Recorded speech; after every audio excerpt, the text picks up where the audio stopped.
सारी शिकायतें बहू से ही क्यों? आप लोगों की शिकायतों का पिटारा तो कभी खाली नहीं होता।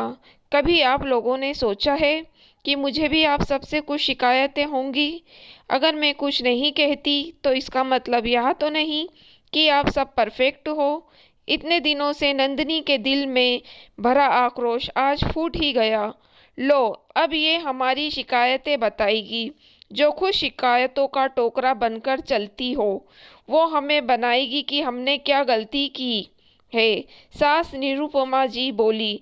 हाँ नंदिनी, बताओ तो सही कि कौन सी शिकायतें हैं तुम्हें मेरी माँ से?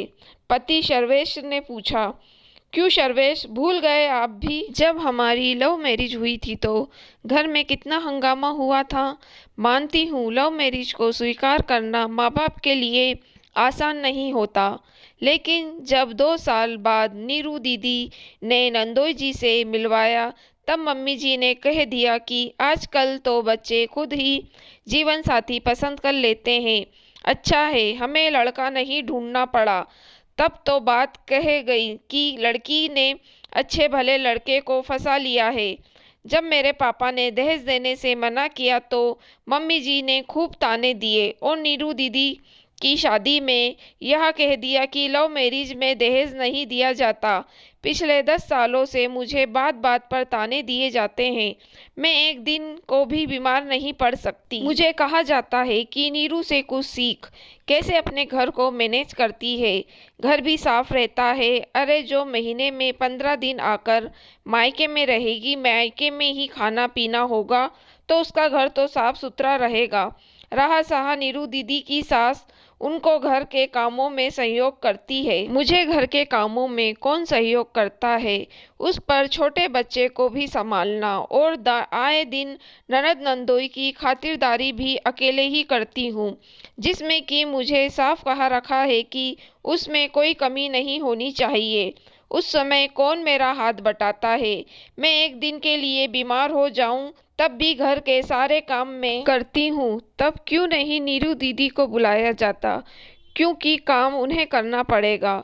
उस दिन मैंने कहा कि शिवी के एग्ज़ाम चल रहे हैं तो नीरू दीदी को कुछ दिन मत बुलाइए, लेकिन मम्मी जी ने फिर मुझे बुलाया, यह कहकर कि कौन सा कलेक्टर की पढ़ाई है, उसके नंबर कम आए तो आपने भी मुझे ही कह दिया कि सारा दिन करती ही क्या हो, जो बच्चे को ठीक से पढ़ा भी नहीं सकती। कल मेरी तबीयत खराब थी। मम्मी जी ने नीरू दीदी को खाने का न्योता दे दिया। मैंने कहा कि मम्मी मेरी तबीयत ठीक नहीं है तो मैं ज़्यादा कुछ नहीं बना पाऊंगी। इस पर मम्मी जी ने कह दिया कि दामाद के सामने एक सब्जी अच्छी नहीं लगती, कुछ देर आराम कर लेना।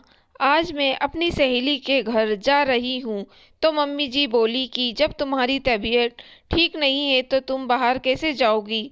जब मैं तबीयत खराब में घर के सारे काम कर सकती हूँ तो अपना मन बहलाने के लिए थोड़ी देर घर से बाहर क्यों नहीं जा सकती? मम्मी जी का ताना हमेशा यही रहता है कि हमें देखो हम अपने दामाद की कितनी खातिर करते हैं और तुम्हारी मम्मी कभी नहीं बुलाती। सर्वेश, मेरी मम्मी का भी मन करता है कि अपनी बेटी दामाद उनसे मिलने आए, उनके हाथ का खाना खाए, लेकिन जब भी मम्मी फ़ोन करके हमें बुलाती है तो मम्मी जी हमें जाने से मना कर देती है। हाँ, इनको भी ले जाओ तो ठीक है, क्या ये दीदी की सास को बुलाती हैं? तब माँ बेटी को अलग में बात करनी होती है।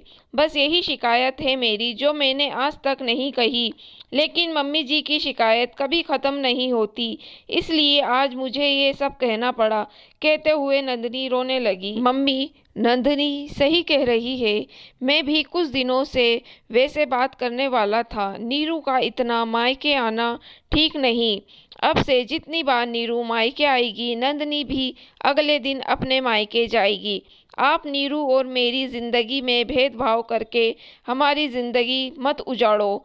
आज तो नंदिनी ने ये सब आराम से कहा। सोचिए अगर ऐसे ही चलता रहा तो कब तक नंदिनी चुप बैठेगी। और नंदिनी, आज तुम्हें जहाँ जाना है जाओ, कल हम तुम्हारे मायके चलेंगे। मैं भी तो देखूं ससुराल की खातिरदारी। सर्वेश ने हंसकर कहा तो नंदिनी के चेहरे पर मुस्कान आ गई। निरुपमा जी बेटे के रुख को देखकर चुप हो गई। अब वो सोच रही थी, बहू बेटे की शिकायत किससे करूं? हमेशा ऐसा होता है कि सारी उम्मीद, सारी शिकायतें बहू से ही होती है।